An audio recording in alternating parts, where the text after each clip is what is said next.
carbono neutralidad. ¿Qué significa eso? Que lo que nosotros hagamos, ¿cierto?, puede emitir carbono. Cuando uno quema algo se emite carbono, ¿cierto? Y que de alguna forma lo estemos capturando y que la suma de eso de cero. En el fondo eso es carbono neutralidad. Cuando uno se sube a un vehículo, por ejemplo, de combustión interna, bueno, por el tubo de escape se emite dióxido de carbono y eso tiene un impacto, ¿cierto?, en la atmósfera y que nos tiene con el agua hasta el cuello con un cambio climático, ¿sí? Y bueno, nosotros podemos tener árboles que capturan el dióxido de carbono. ¿Y qué cosa es la que más emite dióxido de carbono de actividad humana? Es la producción de energía, ¿sí? Entonces, la energía es una cosa sobre la cual deberíamos tomar mucha atención si quisiéramos lograr esta carbono neutralidad.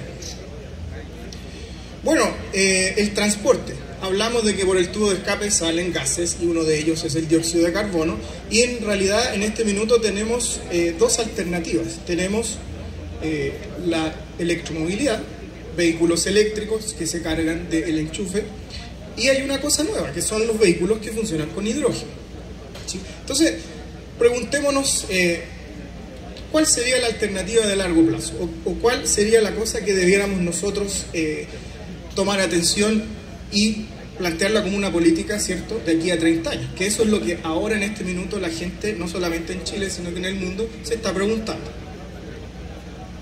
El hidrógeno verde. Hablemos del hidrógeno. Bueno, el hidrógeno verde, el hidrógeno es un gas, ¿cierto? Y lo que se ha planteado en, por ejemplo, una estrategia nacional de hidrógeno, que nosotros podamos producir este hidrógeno a partir de electricidad que podemos sacar de paneles solares, energía eólica y otros que pudieran ser carbono neutrales. Significa que en el proceso en que esta energía se produce no hay emisión de carbono, cosa que a nosotros nos interesa. Y bueno, después este elemento aquí que se llama electrolizador puede producir ese hidrógeno, y ese hidrógeno lo podemos usar para varias cosas.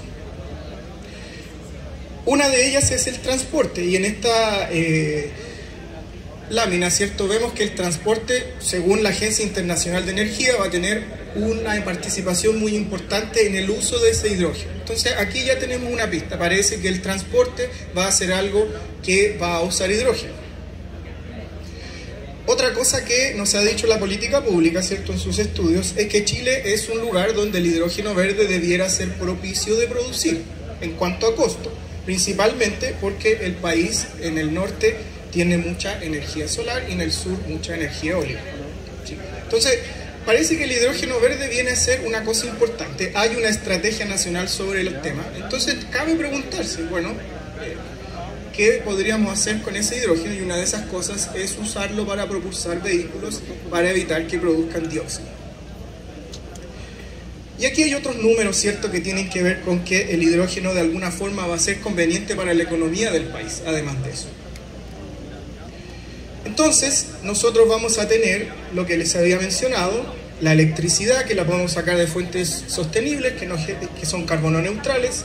Con eso podemos alimentar un artefacto, un electrolizador, producir el hidrógeno, y ya hay vehículos que pueden ser alimentados con este hidrógeno. Entonces, la parte tecnológica parece que está medianamente resuelta. Este es un vehículo que usa hidrógeno, tiene un artefacto que es una celda de combustible que le permite al vehículo transformar el hidrógeno en electricidad, y esa electricidad, al igual que en un vehículo eléctrico, propulsa un motor eléctrico. O sea, no es tan terrible, no es una cosa tan difícil de comprender. Pasa que los vehículos de hidrógeno son más caros, el precio del hidrógeno para alimentar el vehículo es más caro, y la única cosa que podría hacer es que tienen más autonomía, y en realidad todo el mundo está pensando en que el vehículo eléctrico y la electromovilidad son la respuesta a la carbono neutralidad del transporte. Démosle una vuelta a eso. Eso es lo que yo quiero conversar hoy día, darle una vuelta a esa perspectiva que parece ser ya dominante dentro de la política pública. ¿Qué impacto tiene la electromovilidad? Fíjense que un vehículo eléctrico tiene estos números más o menos. Un usuario promedio, 20.000 kilómetros al año, 50 kilómetros por día. Bueno, ese es un consumo un poco alto, pero en general se da para, por ejemplo, personas como yo que vive a más de 30 kilómetros del campo. Yo recorro más que eso por día. Entonces, un vehículo eléctrico consume como 10 kWh de electricidad al día. Una cosa así. Eso es significativo, es bastante significativo en una casa. Porque una casa más o menos consume en Chile, estamos hablando de Chile, entre 210 y 270 kWh por mes. Por lo tanto, el vehículo va a consumir 300. O sea, que poner el vehículo eléctrico en la casa es como tener otra casa al lado, eléctricamente hablando. Entonces, ¿de dónde va el sistema eléctrico a obtener esa energía? Esa es una pregunta, pero trascendental.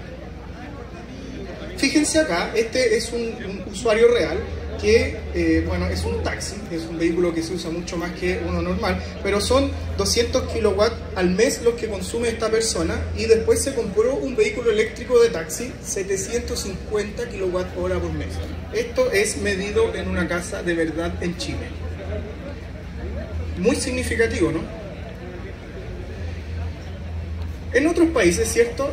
Hay estudios de esto, porque es una cosa preocupante para la política pública, de dónde se va a sacar esa energía, ¿sí?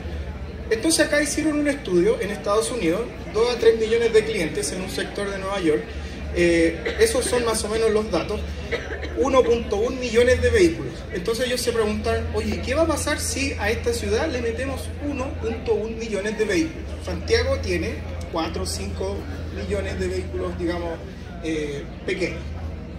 Y pensemos que cada vehículo, no digamos 300, ya, pero una cosa un poco menor, 250 kWh por mes que va a consumir el vehículo. Se trataron de dar esa pregunta a ver qué va a pasar.